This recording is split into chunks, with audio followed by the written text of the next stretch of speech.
4.3 third का second कर रहे हैं, ठीक है। Again find the square root of this given equations. तो पहले चलिए हम लोग इसको कंप्लीटिंग स्क्वायर मेथड से ही तो करेंगे ही, तो उससे पहले इसको हम किस में कन्वर्ट कर लेते हैं, स्टैंडर्ड क्वाड्रेटिक इक्वेशन में। क्यों? क्योंकि अभी तो स्टैंडर्ड क्वाड्रेटिक इक्वेशन में है नहीं, तो पहले हमको उसमें कन्वर्ट करना पड़ेगा। तो चलिए कर लेते हैं। तो आप ध्यान रखिएगा कि जब भी जो क्वेश्चंस आपको गिवन रहेंगे तो उसको आप पहले चेक करिए कि वो क्वाड्रेटिक इक्वेशन में है या नहीं है, ठीक है। तो नहीं है तो कैसे जानेंगे कि है या नहीं है, इसको हम पहले चेक कर लिए थे, है ना। जो हाईएस्ट पावर रहता है वो 2 रहना चाहिए, बट यहाँ पर हमको ये 1 दिख रहा है। तो अभी हम इसको डिसाइड नहीं कर सकते कि है या नहीं है, पहले इसको हम सिंप्लीफाई करेंगे। क्या करेंगे? सिंप्लीफाई करेंगे। तो चलिए सिंप्लीफाई कर लेते हैं। तो यहाँ से एलसीएम ले लेंगे, ठीक है। तो x - 7 और ये हो जाएगा x + 4, ठीक है। इसका मल्टीप्लाई इसके साथ किए और इसका इसके साथ किए, यहाँ पर माइनस है तो ये x + 4 हुआ और ये क्या हो जाएगा, x - 7 हो जाएगा इक्वल टू 11/30, ठीक है। बहुत इतना कर लिए, इतना तो आता ही है आपको। इसको हम माइनस को चलिए हम लोग हटा देते हैं। तो x - 7 ये -x हो जाएगा और ये -4 हो जाएगा। ये इसको मल्टीप्लाई करेंगे तो क्या हो जाएगा, x² - 7x हो गया। x का करने से फिर +4 का करेंगे तो 4x और ये 4 × 7 = 28 होता है। कितना होता है? 28 होता है equal to 11/30। Okay, then x and x cancel out हो गया। क्यों कैंसल हुआ? क्योंकि दोनों का साइन क्या है, सेम है। ओके, देन 7 और 4 कितना हो जाएगा, 11 डिवाइडेड बाय x²। 7x में से 3 को करेंगे, 4 को माइनस करेंगे तो बन जाएगा 3 equal to 11/30। And again 11 and 11 cancel हो जाएगा, क्योंकि जब भी मैथ्स में क्या होता है, इक्वल टू साइन के पहले और बाद में जब सेम साइन रहता है न्यूमरेटर में या डिनोमिनेटर्स में रहता है तो उसको हम कैंसिल कर सकते हैं, ठीक है। तो यहाँ पर बच गया -1, तो -1 डिवाइडेड बाय x²।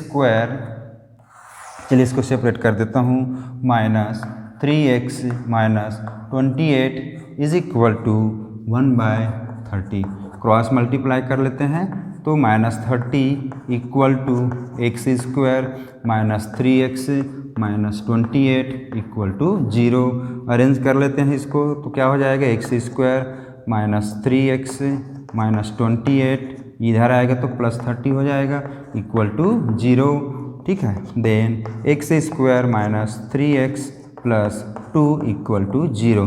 अब इसमें हम डिसाइड कर लेते हैं कि ये क्वाड्रेटिक इक्वेशन है या नहीं है। सो x² के फॉर्म में आया है तो of course it is a quadratic equation. Then हमको इसका रूट फाइंड आउट करना है। तो चलिए x² का कोफिशिएंट 1 है तो डिवाइड करने की ज़रूरत नहीं है। अब यहाँ पर x का कोफिशिएंट -3 है और उसके डिनोमिनेटर्स का वैल्यू कितना है, 1 है, तो उसको हम क्या कर देंगे, डबल कर देंगे और उसको हम डिवाइड कर देते हैं। तो 3x प्लस क्या हो जाएगा, ये -3/2 का स्क्वायर एंड, ठीक है। जितना रहेगा प्लस में रहेगा तो प्लस में करोगे, माइनस में रहेगा तो माइनस में करोगे, ठीक है। देन -3/2 का स्क्वायर + 2 इक्वल टू 0। अब इसको हम क्या कर सकते हैं, x -3/2 का होल स्क्वायर के फार्मूला में कन्वर्ट कर लिए। -3 का 9 और इसका होता है 4 और इसका क्या हो जाएगा 4 इक्वल टू 0। +3/2 का होल स्क्वायर, इसको ट्रांसफ़र कर लेते हैं तो क्या हो जाएगा 9/4 - 2 equal to 0। Okay, then x -3/2 simplify करेंगे बस केवल। तो ये 9 4 2 = 8, तो 8 में से 9 में से 8 माइनस करेंगे तो 1, तो 1/4 1/4 का स्क्वायर रूट लेते हैं तो क्या हो जाएगा प्लस एंड माइनस 1/2 होगा। यस, वाई, बिकॉज 4 का स्क्वायर रूट कितना होता है 2। अब हम यहाँ पर कसम खाए हैं कि जब भी हम इसको हटाएंगे तो प्लस और माइनस लेके ही रहेंगे। तो x = 1/2 + 3/2 प्लस साइन लेने से तो ये हो जाएगा 4/2 इक्वल टू 2। ये कैसे आया, एलसीएम लिया 2 तो 3 + 1 4, 4 डिवाइडेड बाई 2 इक्वल टू 2। एक बार माइनस ले लेते हैं, ठीक है। तो x -3/2 इक्वल टू -1/2, तो x = -1/2 ये हो जाएगा +3/2, then x is equal to 2/2, answer 1। Answer क्या होगा 1। So it is the root for this given equation.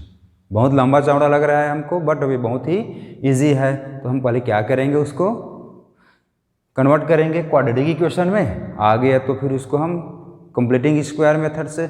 अब यह ध्यान रखना कि आपके क्वेश्चन में आपको नहीं दिया गया है कि आपको कौन से मेथड से करना है रूट फाइंड आउट करना तो है, बट कौन से मेथड से करना है ये आपको नहीं दिया रहेगा। तो आप कोई सा भी मेथड से, बहुत सारे मेथड हैं, मिडिल टर्म्स स्पीड मेथड है, स्क्वायर है, कंप्लीटिंग स्क्वायर मेथड है, फार्मूला मेथड है, और भी बहुत सारे मेथड को हम करेंगे। लेकिन